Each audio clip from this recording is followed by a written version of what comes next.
Thank you for joining us on a very busy Monday night, day 10 of the war in the Middle East, and we are tracking the repercussions for you right here at home, including those surging gas prices. But late this afternoon, President Trump told our Weijia Zhang that the war is, quote, very complete and very far ahead of schedule. And then just moments ago at his first official press conference since the war began, he expanded on those comments, saying victory is now close at hand after the U.S. and Israel wiped out, as he put it, quote, every single force in Iran. We have multiple reports on this tonight, starting with our senior White House correspondent, Weijia Zhang. Weijia, good evening to you. You spoke to the president. What did he tell you? Tony, good evening. I called President Trump to talk about his latest thinking about how long the war could last, and I asked him what percentage of the war is done. The president told me he thinks the war is, quote, very complete. He went on to say Iran has no navy, no communications, no air force, and that their missiles are down to a scatter. When Trump first launched the strikes, he estimated this war would last for about 4 to 5 weeks, and he said today that the U.S. is very far ahead of that schedule.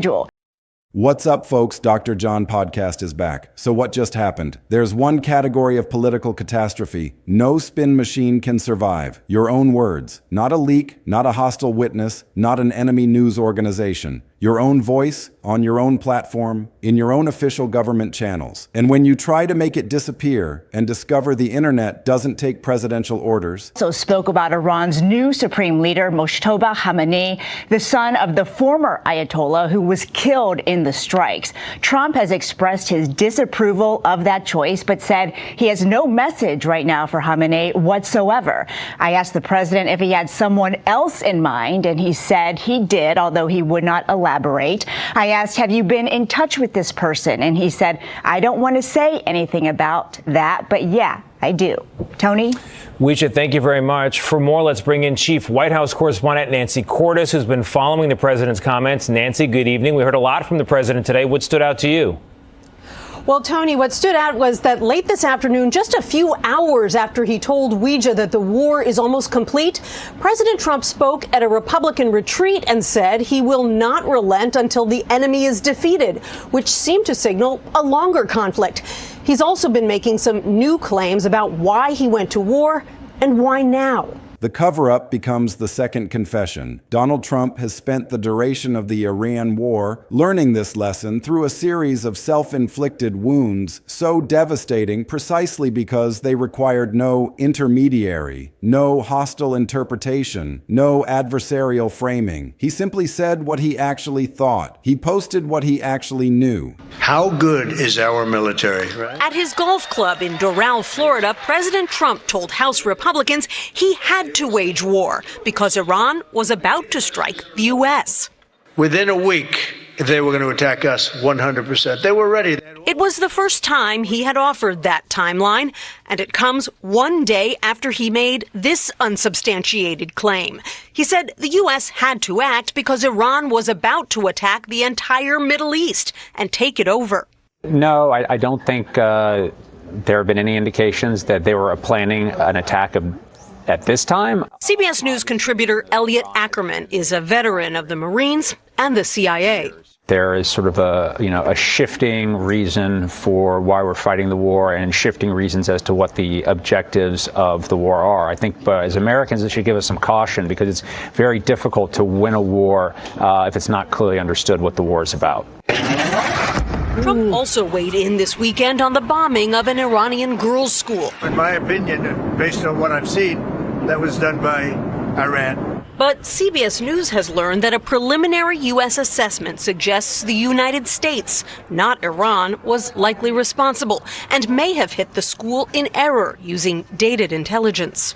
CBS's Major Garrett asked Defense Secretary Pete Hegseth about that assessment on 60 Minutes. If you could tell the American public it definitively was not us, you would tell us, wouldn't you?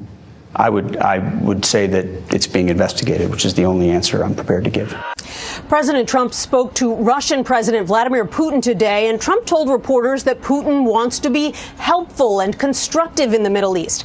But CBS News confirmed several days ago that Russia has actually been sharing intelligence with Iran on U.S. military targets. Tony? He admitted what he actually believed about the conflict he is prosecuting. And then, recognizing too late that his private assessment contradicted every element of the public narrative he has been selling to the American people, he tried to make those admissions disappear. The Easter lunch video vanished from White House platforms. The all-caps Truth Social post about power plant strikes got deleted and replaced with a sanitized revision. The pattern is unmistakable, and it is devastating. A president who understands that his own words are his own worst enemy, frantically attempting to recall statements that the internet has already permanently inscribed into the historical record. Let me take you inside the Easter lunch episode because it represents the most crystalline example of this dynamic and the most revealing window into what Trump actually believes about the war he is waging. The setting was a closed press event, the kind of gathering where political leaders traditionally allow themselves a measure of candor unavailable during public appearances, with cameras recording every syllable for immediate dissection. The assumption governing such events is straightforward. What happens in the room stays in the room, or at minimum gets carefully curated before any portion reaches public consumption. The White House made a fateful decision that transformed this private assessment into official government record. They posted video of the Easter lunch to the White House website and the official White House YouTube channel. This act converted a closed-door moment into a public document accessible to journalists, archivists, researchers, and anyone with an internet connection and an interest in presidential communications. What Trump said in that video, speaking without the filter that disciplined public messaging is supposed to enforce, was that Americans are losing patience with the Iran war and that the conflict could drag on for months. Read those words again and let them settle. Americans are losing patience. This is not the confident rally proclamation that the base stands united behind decisive leadership. This is not the assertion that a silent majority quietly approves of military action against Iran. This is a private acknowledgement of the political reality that every poll has documented, but that the public narrative has systematically obscured. The president who has been telling crowds that the country supports this war is privately confirming that support is eroding. And then the timeline admission. Months, not very soon, not 2 or 3 weeks, not nearing completion, not I can feel the final victory in my bones. Months. The private assessment of a commander-in-chief who has been promising imminent conclusion directly contradicts every public assurance he has offered about the war's trajectory. The White House recognized the contradiction almost immediately after journalists began reporting on the video's contents. The footage vanished from official platforms, removed from the White House website, deleted from the official YouTube channel. The attempted suppression was swift and complete, but it was also futile. Reporters had already preserved copies before the deletion could take effect. The video exists in the journalistic record regardless of what the White House chooses to display on its platforms. And here is the crucial point that transforms this episode from merely embarrassing to genuinely damning. The deletion itself constitutes evidence. If the Easter lunch remarks had been consistent with the administration's public messaging, if they had presented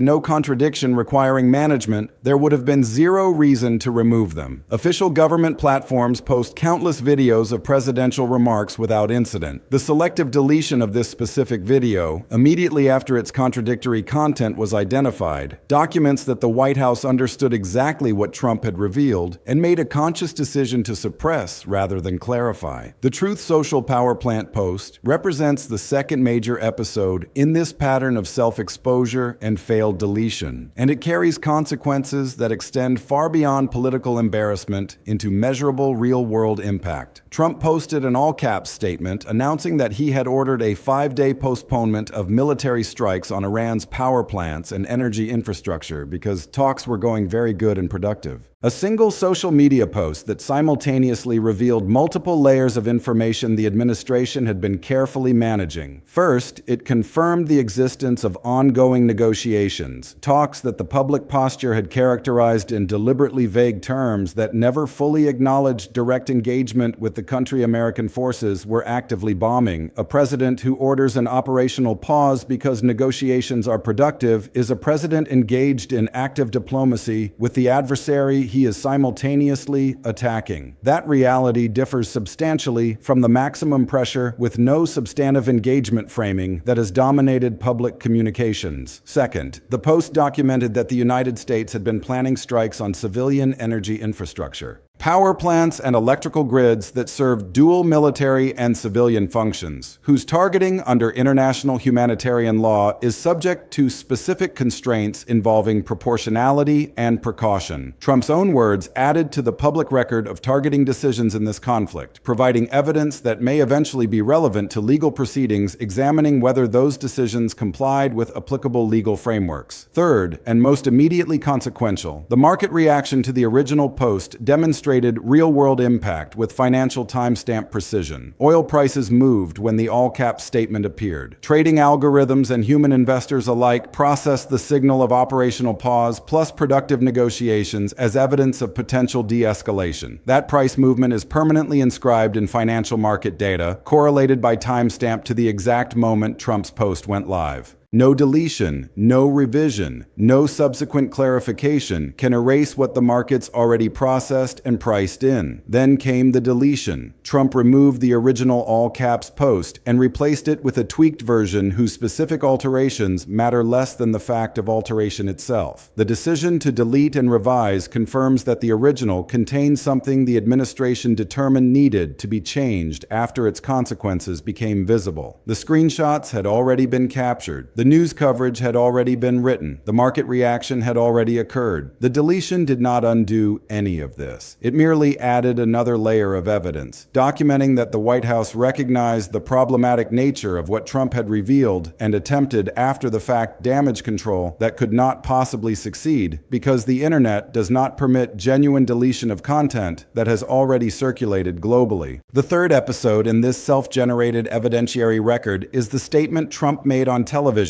regarding the killing of Iran's leadership. "I got him before he got me." We have examined the legal dimensions of this confession elsewhere. The command responsibility implications, the crime of aggression framework, the international accountability instruments that become more actionable with each public statement documenting the intentionality and personal motivation behind targeting decisions. But for purposes of understanding the self-exposure pattern, the significance lies in what this statement reveals about the decision-maker's own understanding of his actions. Personal preemptive revenge is not a legal justification for targeted killing under any recognized framework of international law. It is the opposite of a legal justification. It documents that the decision was made on personal rather than lawful military grounds. And unlike the Easter lunch video or the power plant post, Trump has not attempted to delete this confession. Perhaps because it played well with his political base. Perhaps because attempting to suppress a statement that had already circulated globally on television would draw more attention than leaving it visible. But it sits in the public record alongside the deleted episodes, forming a growing archive of self-generated evidence that documents what this president actually thinks about the war he is conducting when the disciplined public messaging breaks down. The fake video dimension adds a layer of specific and devastating irony to this entire pattern. Throughout the Iran conflict, Trump has invoked the specter of artificial intelligence and deepfake technology as a credibility defense, warning that fabricated content was being weaponized against him, suggesting that damaging video evidence might be the product of sophisticated digital manipulation rather than authentic documentation of his words and actions. This defense has always rested on a foundation of sand because the genuine problem of AI-generated content in modern information environments can only provide cover for dismissing authentic content if you maintain consistent standards about what constitutes reliable evidence. The self-exposure and deletion pattern demolishes whatever remained of this defense. A president who posts real content to official government platforms, watches it contradict his preferred narrative, and then deletes it while simultaneously claiming that damaging video of him might be artificially generated, is operating in a credibility space that no communication strategy can render coherent. You cannot argue that inconvenient videos might be fake while simultaneously maintaining a documented pattern of deleting real videos from official platforms because they reveal inconvenient truths. The deletion pattern confirms the real videos are real. That confirmation destroys the plausibility of the AI-generated excuse for other real videos. The defense collapses under the weight of its its own contradictions. The Presidential Records Act dimension introduces legal accountability that operates independently of political consequences. Federal law imposes preservation requirements on communications and publications that document the conduct of the executive branch. Official White House platform content, posted to government websites and channels, constitutes presidential records subject to statutory preservation obligations. Deleting such content when it becomes politically inconvenient is not merely embarrassing. It potentially violates the legal framework that governs official government documentation. The National Archives possesses authority and responsibility to pursue recovery of improperly deleted or destroyed presidential records. The Easter lunch video, posted to official White House digital properties and then removed after journalists identified its politically damaging content, raises specific questions under this statutory framework. The administration cannot maintain a consistent legal position here. Either official platform content constitutes government records protected by preservation requirements regardless of political convenience, or it does not. If it does, deletion is legally problematic. If it does not, then the straight from the horse's mouth authenticity guarantee that Press Secretary Leavitt offered for official content cannot apply. The administration's behavior, posting to official platforms and deleting when damaging, is incompatible with either consistent legal position. The 3 episodes together form a composite portrait of a presidency in which the most damaging evidence against the president's narrative comes not from adversaries or leakers or investigative journalists, but from the president himself. The Easter lunch video documents his private assessment that the war could drag on for months and that Americans are losing patience, directly contradicting the imminent victory narrative he has been selling publicly. The power plant post documents the existence of secret negotiations tied to operational military decisions, revealing a gap between public posture and diplomatic reality while simultaneously confirming targeting plans for civilian infrastructure. The leadership statement documents that the decision-maker himself understands the targeted killing as personal preemptive revenge rather than lawful military action under recognized legal frameworks. None of this required interpretation or spin or adversarial framing. Trump simply said what he actually thought, posted what he actually knew, admitted what he actually believed, and then, realizing what he had revealed, he tried to make it disappear from a digital record that does not permit genuine disappearance. The deletion attempts themselves constitute additional evidence of consciousness. A president who deletes official government content because it contradicts his narrative is a president aware of the contradiction and choosing suppression over transparency. The awareness matters legally and politically. If the Easter lunch remarks aligned with public messaging, no deletion would have occurred. The deletion confirms the White House understood they did not align. If the power plant post required no revision, no deletion and reposting would have occurred. The revision confirms the original contained something the administration determined needed changing after the markets had already reacted to it. Each deletion attempt adds a layer of documentation to the evidentiary record, not subtracting from it. The market reaction to the power plant post deserves particular attention because it demonstrates real-world consequence with a precision that political analysis rarely achieves. Financial markets process information continuously, incorporating new data into asset prices in real time. When Trump posted his all-caps announcement of an operational pause tied to productive negotiations, oil prices moved. The timestamp correlation between the post and the price movement is permanently recorded in trading data that no deletion can alter. This is not interpretive. It is not subjective. It is quantitative evidence that the information Trump revealed, secret negotiations influencing military operations, was sufficiently significant to move global energy markets. The deletion and revision could not undo that market movement, could not erase the trading records, could not make investors unknow what they had already incorporated into their positions. The attempted suppression merely added another data point. The administration recognized the significance of what had been revealed and tried to control it after control was no longer possible. The legal implications compound across all 3 episodes. International accountability mechanisms examining the Iran war will have access to the full record, including the deleted content that journalists preserved and archivists documented. The crime of aggression framework that Reed Brody and other international law experts have applied to this conflict draws strength from evidence that the decision-maker understood the nature of his decisions. A president who privately acknowledges the war could drag on for months while publicly publicly promising imminent conclusion is a president whose public assurances about the conflict's trajectory cannot be credited. A president who confirms secret negotiations tied to operational pauses while publicly maintaining maximum pressure posture is a president whose diplomatic representations cannot be trusted. A president who describes targeted killing as personal preemptive revenge is a president who has documented that the decision was made on grounds that no legal framework recognizes as lawful justification. This evidence will not disappear because the Easter lunch video was deleted from White House platforms. It will not disappear because the power plant post was revised. It exists in the permanent record of this conflict, available to any future tribunal, any congressional investigation, any historical assessment of what happened and why. The political implications for Trump's Iran war credibility are immediate and severe. A president who has been promising very soon and nearing completion, and I feel it in my bones, has now been documented privately assessing that the conflict could drag on for months. The gap between public assurance and private assessment is unbridgeable. Every future, very soon statement will be measured against the month's admission preserved in the journalistic record. Every future claim of imminent victory will confront the documented reality that the president himself does not believe what he is saying. The credibility deficit that was already substantial, given the polling data showing independent voters overwhelmingly hostile to the war and suburban approval ratings underwater by double digits, has now been compounded by self-generated evidence that the president's public narrative about the war's trajectory is not merely optimistic but knowingly false. The broader institutional implications extend beyond this specific conflict. Future administrations will operate in the shadow of this precedent. They will know that content posted to official government platforms cannot be reliably deleted when it becomes politically inconvenient. They will understand that the internet preserves what official channels attempt to remove. They will recognize that deletion attempts themselves become evidence, documenting consciousness of the problem that suppression was meant to solve. This is not a partisan observation. It is a structural reality of governance in the digital age. Official communications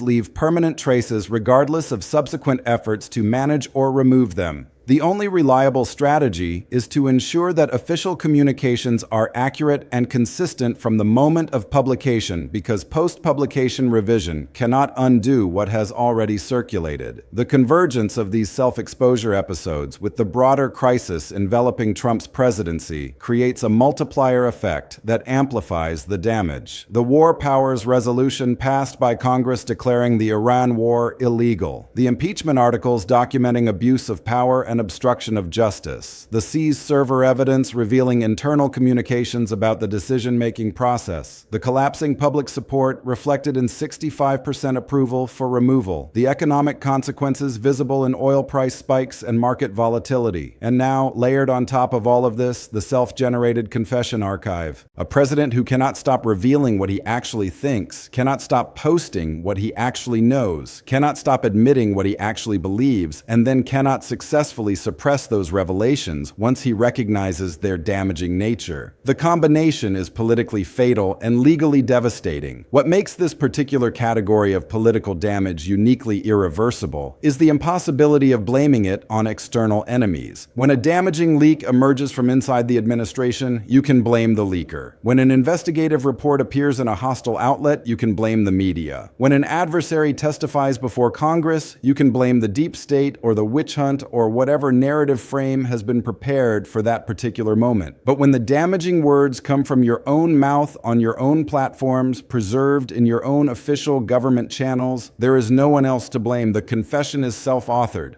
The publication is self-initiated. The deletion attempt is self-documented. Every element of the disaster traces directly back to the president's own decisions. There is no deflection available. There is no scapegoat to sacrifice. There is only the inescapable reality that Donald Trump has been systematically exposing his own secrets and then discovering that secrets, once exposed, cannot be returned to darkness. The internet captured everything. The markets reacted to the original posts. The journalists saved saved their copies before the deletions took effect. The archives documented what official platforms attempted to erase. The panic was visible in the frantic deletion attempts, in the revised posts, in the sudden disappearance of content that had been deemed acceptable for publication until its implications became clear. But the panic came too late. The confessions were already public. The evidence was already preserved. The record was already fixed. And no amount of deletion, no amount of revision, no amount of after-the-fact damage control can alter what has already been inscribed into the permanent documentation of this presidency and this war. Trump exposed himself, realized what he had done, and tried to make it disappear. The internet, as it always does, refused to cooperate with the attempted erasure. The confessions remain. The deletions document the panic. And the combination tells the story more completely than either element could alone.